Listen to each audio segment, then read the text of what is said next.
Take care of that. I kind of want another color.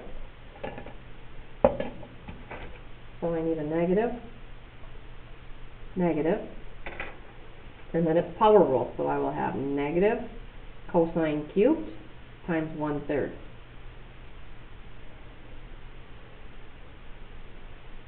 Here, again, I still need a negative because I didn't write it with parentheses here, but again, it's like, if it helps, my inside is cosine, and that's to the 4th power. Derivative of the inside is negative sine, so I need a negative, which is going to make this positive. So I'll have plus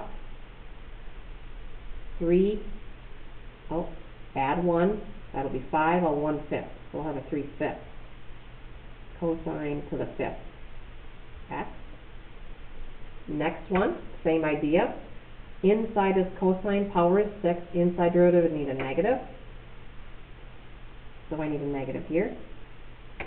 That makes negative 3. I know I'm going to have a divider here.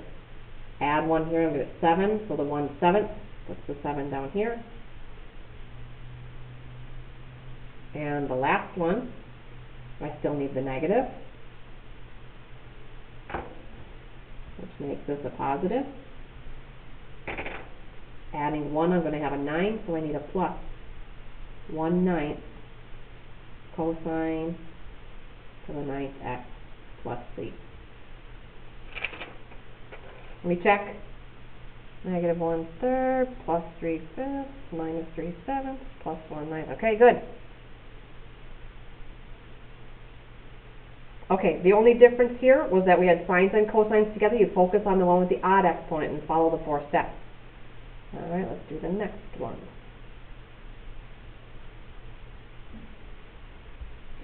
I've got the integral of cosine cubed 3x sine to the 8th of 3x dx. Again, when I look at this, I know I've got a special rule for odd powers of sine and cosine. So I'm focused over here. So the first step is to take one of these, slide it next to the dx.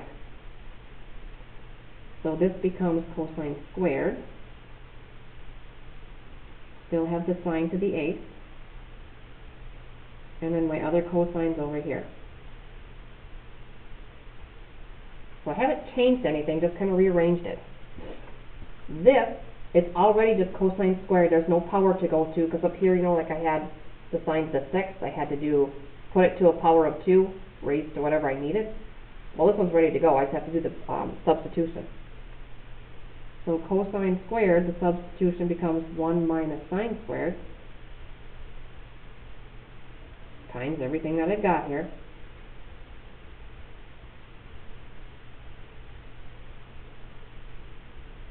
So no Pascal's expansion needed here because I have no power out here. But now I'm at the spot where I want to distribute and have all my separate integrals.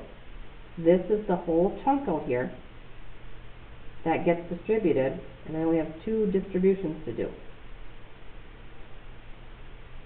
So multiplying by 1, I've got exactly this. Sine to the 8th times cosine.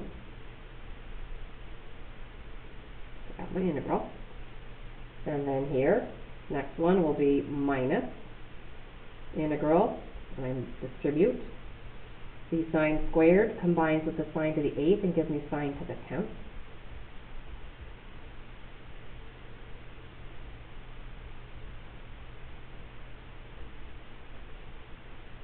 And now I just have the 2 integrals that I know I can do power rule with. If I check, the derivative of the inside here is just a regular cosine. I lost my 3, didn't I? Oh, almost did it. Otherwise this problem wasn't different. Who's laughing at me now?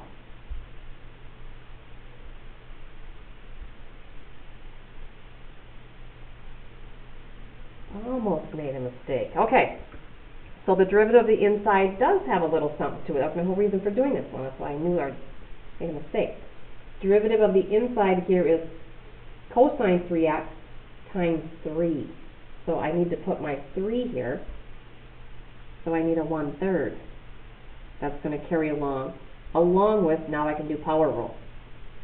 So this first integration, 1/3, this goes to a 9, so I'll need a 1/9.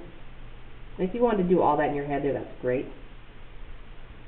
Sine to the 9th, 3x. Okay, the next one. Derivative of the inside here is cosine 3x times by 3, so I need a 1/3 here. So minus 1/3. Power rule, add 1, multiply by its reciprocal. All this stuff attached to the dx that's a part of the u prime goes away. That becomes 11, so I need 1/11.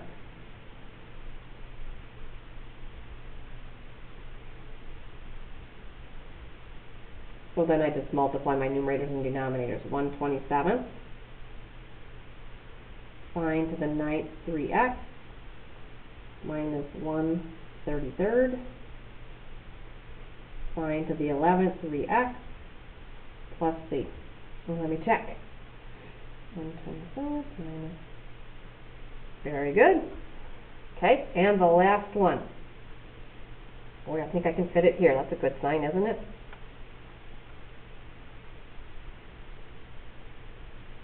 Let's see, integral of cosine to the 6th 3x sine 3x dx. Okay. The trick on this one is to realize this is an odd exponent, but it's to the first power. So if I look over here, I've got cosine to the 6th. I know cosine's derivative is sine. If I just slide this over, or think of it as an odd exponent, take the one that you have, slide it over. There's no signs left to work with to do a power of 2. So I guess that's telling you that it's ready to go right into power rule. Oh yeah. Think of that as sine to the first. It's an odd exponent. Slide it over there.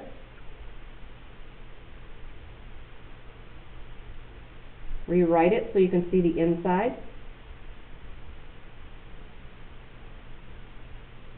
I don't have any other signs to write to a power of 2, so I'm ready to go.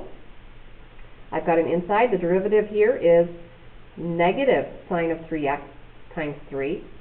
So I'm missing the negative and 3. So that tells me I need a negative 1/3 out here.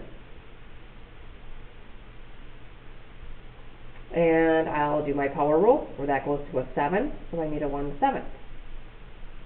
So that'll be negative 1/3 times the 1/7 cosine 3x raised to the 7th plus c. And that's the end of that. Your assignment is going to be page 454, 1 through 10.